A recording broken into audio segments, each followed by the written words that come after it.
of information disorder, disinformation, misinformation, and malinformation are the contemporary challenges that have a profound impact on the society, the politics, the economies, and indeed the very fabric of our democracy.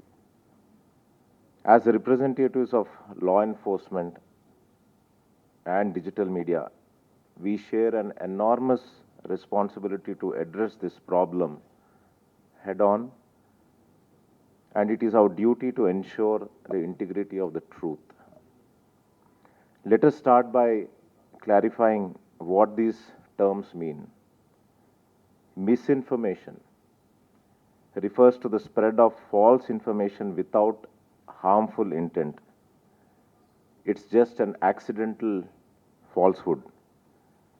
Disinformation, on the other hand, is a deliberate creation and sharing of information known to be false with an intent to deceive or cause harm. This is deliberate falsehood. Malinformation is the dissemination of genuine information with the intent to cause harm. It involves sharing of facts and data out of context to serve a harmful agenda. Now, from a law enforcement perspective, each of these phenomena poses unique challenges which have a bearing on the law and order. We are often the first responders to the social and communal unrest by these harmful practices, and thus it is imperative that we are equipped with the skills and tools to combat them effectively. In the digital age, we are inundated with a flood of information, and amidst this deluge, it is often difficult to distinguish between what is real and what is not. Now, in understanding this challenge, researchers have identified 7 common forms of information disorder. First is satire or parody. This is no intention to cause harm but has a potential to fool you. This form includes humorous or exaggerated content that can be misinterpreted or misrepresented as factual information, especially when shared without the original satirical content. For example, a satirical website posts as an article claiming that Hyderabad's Charminar is sold to a billionaire. If shared without a satirical context, some people might mistake it to be a real news. Second one is the false connection, when headlines, visuals, and captions don't support the content. Like, content is different and the caption or the headline is different. This could involve misleading use of thumbnails or headlines or captions to generate clicks or clickbait, or using images or videos to support false narratives. I am here reminded of a particular thing that I saw on the website, that it is written in Telugu, that I was also forced to click it. It says, Rana Trishaki New Yearకి ఏం gift ఇచ్చాడో తెలుసా. Okay, even I was also very curious to know what gift Rana gave to Trisha. And I clickbaited, and I was also bait to that, got a victim to that. And then ultimately, when I read through the content, there was nothing of that side. So all of us are like victims to this kind of a clickbait. So another one is this misleading content, misleading use of information to frame an issue or individual. This could involve taking quotes out of context and presenting biased accounts. For example, what Srinivas Reddy Garu had just now mentioned about this Dhule mob lynching, thing that has happened when a WhatsApp message was circulated stating that there was a child kidnapping case. Many people believed it and started, lynching very innocent people. The fourth one is the false context, when genuine content is shared with false contextual information. This could involve resharing old news as current news or representing content as misleading way that distorts the original meaning. For example, the 2013 riots of Muzaffarabad or Muzaffarnagar, where a video with a false content fueled communal tensions. The fifth one is the imposter content, where genuine sources are impersonated. This could involve mimicking reputed, news sites, creating false social media profiles. Then another one is this manipulated content, where a genuine information or imagery is manipulated to deceive. This could involve filtering images or videos or misrepresenting even the numerical data.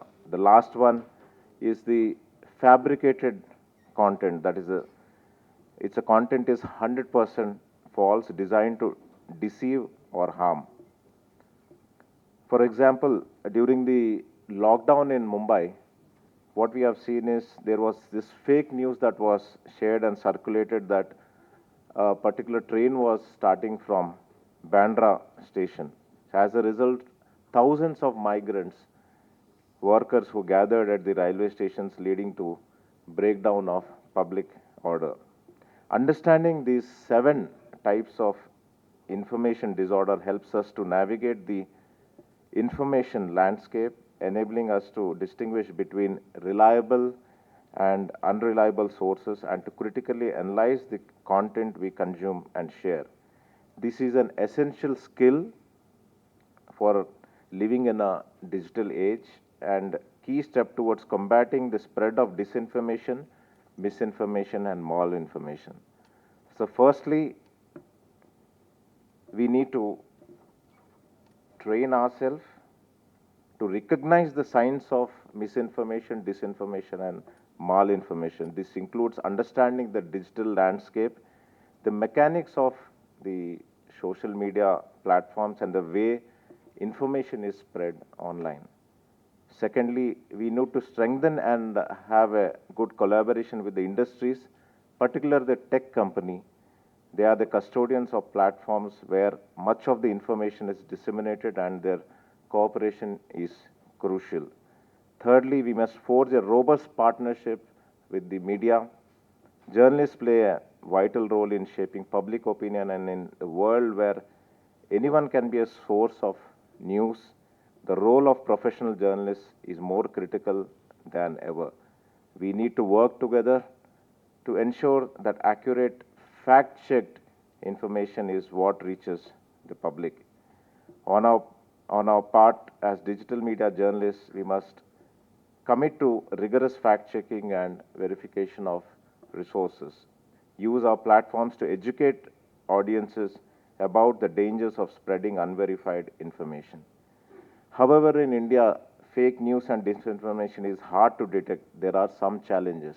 For instance, the multilinguality. Only 10.6% of people speak English, but the news detection solutions are mostly in the English medium. We need more of these news detection, fact checking solutions even in vernacular languages. Secondly, the messaging apps such as WhatsApp and Telegram are end to end encrypted, which makes it difficult to detect. An example is this Agnivir protest and arson and rioting that happened in the Secunderabad railway station in the year 2022. Thirdly, due to digital illiteracy, citizens fail to comprehend the nuances of the implications of fake news.